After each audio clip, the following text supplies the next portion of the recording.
This is TOEFL IBT speaking test, and this test evaluates your ability to communicate in English in an academic setting. It consists of 4 tasks. Task 1, express an opinion on a familiar topic.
Male student, I'm not so sure this is a good idea. Most students I know don't stay up that late studying.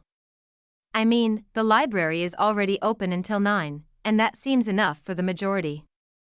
Raising fees for everyone just so a small group can stay until midnight seems pretty unfair, especially to students who prefer to study earlier in the day. Female student, actually, I think it's a great plan. I usually finish my job around 8, so by the time I get to the library, I barely have an hour to study. Having the library open until midnight would make a huge difference for people like me. Male student, but couldn't you just study in your dorm or in the student lounge? Female student, not really. Dorms are noisy, and the lounge is often crowded. The library is quiet and has the resources I need. And honestly, the small fee increase seems reasonable if it directly improves student services.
Professor, scarcity is a very common and effective marketing strategy. Let me give you an example from the retail industry. Last year, a clothing store launched a new winter jacket. But instead of simply putting it on sale, the store promoted it as a special edition that would only be available for 1 week. This announcement immediately attracted a lot of attention. Many customers rushed to the store, worried they might lose the chance to buy it. Interestingly, some of them admitted they didn't actually need a new jacket at all. Still, because the item seemed rare, they convinced themselves it was worth purchasing. The professor continues, this shows how scarcity creates psychological pressure. Rather than carefully comparing prices or asking if they truly needed the product, people acted quickly. The urgency generated by the store's message made customers value the jacket more than they would have if it had been marketed as just another regular product.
Professor, today, I'd like to talk about how plants spread their seeds, a process known as seed dispersal. Since plants can't move on their own, they've developed different strategies to make sure their seeds travel to new areas where they can grow successfully. Let me give you 2 common examples. First, there's wind dispersal. Some plants produce extremely light seeds that are designed to float on the wind. For instance, dandelions have tiny seeds attached to fluffy, parachute-like structures that can be carried long distances by even a gentle breeze. Similarly, maple trees have wing-shaped seeds that spin through the air like little helicopters. This method allows seeds to spread far away from the parent plant. Reducing competition for sunlight, water, and nutrients, another important method is animal dispersal. Many plants rely on animals to transport their seeds, often through fruit. Animals eat the fruit because it's sweet and nutritious, but the seeds inside usually pass through the digestive system without being destroyed. Later, when the animal excretes the seeds in a different location, the seeds end up in soil enriched with natural fertilizer, which helps them grow. In this way, animals unintentionally help plants expand into new environments.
I strongly believe that taking time to carefully consider different options is far better than making quick decisions, especially when the decision is important.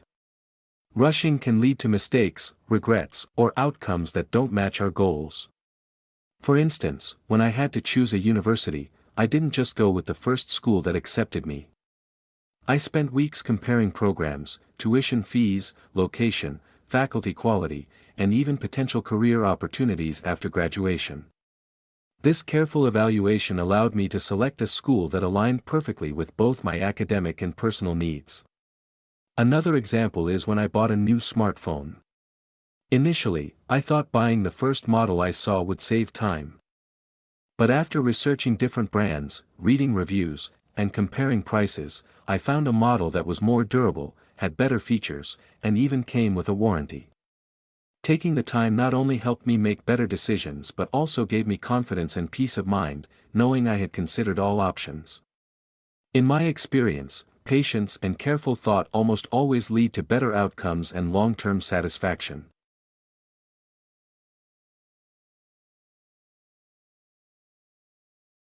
The woman strongly supports the university's plan to extend library hours until midnight on weekdays.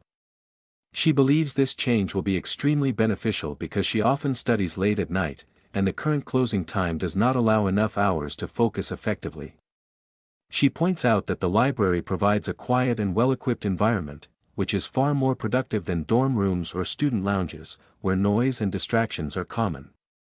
In addition, she argues that the slightly higher student service fees are reasonable, since the additional cost directly benefits students who need extended access for studying or completing assignments.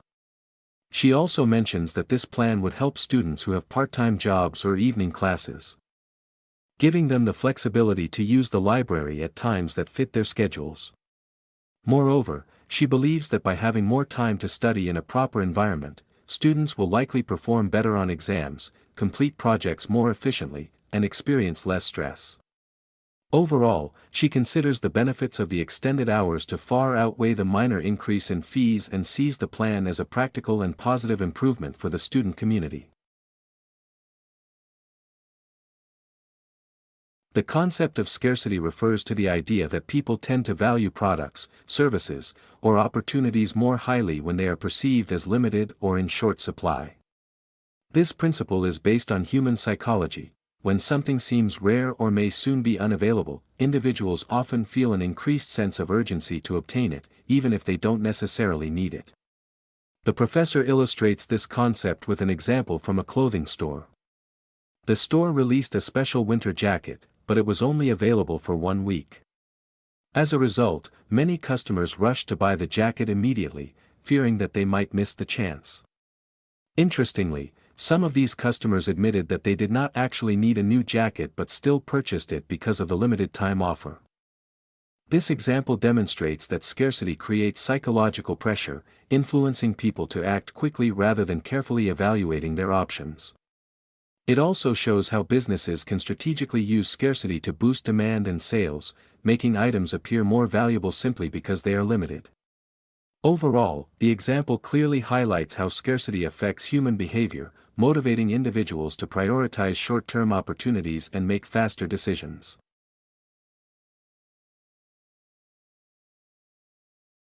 The professor explains that plants use different methods to disperse their seeds, which helps ensure survival and growth in new locations. The first method is wind dispersal. Some plants produce very light seeds with special structures, such as wings or parachutes, that allow them to travel long distances on the wind. For example, dandelion seeds are so light that they can float hundreds of meters away from the parent plant. Similarly, maple tree seeds have wing-like shapes that spin through the air, helping them spread farther. This method reduces competition for sunlight, water, and nutrients between the parent plant and its offspring. The second method is animal dispersal. Many plants produce seeds inside fruits that animals eat. The seeds pass through the digestive system and are later deposited in different locations, often along with nutrients from the animal's waste, which helps them grow. For instance, birds eat berries and then excrete the seeds far from the original plant, allowing the plant to colonize new areas.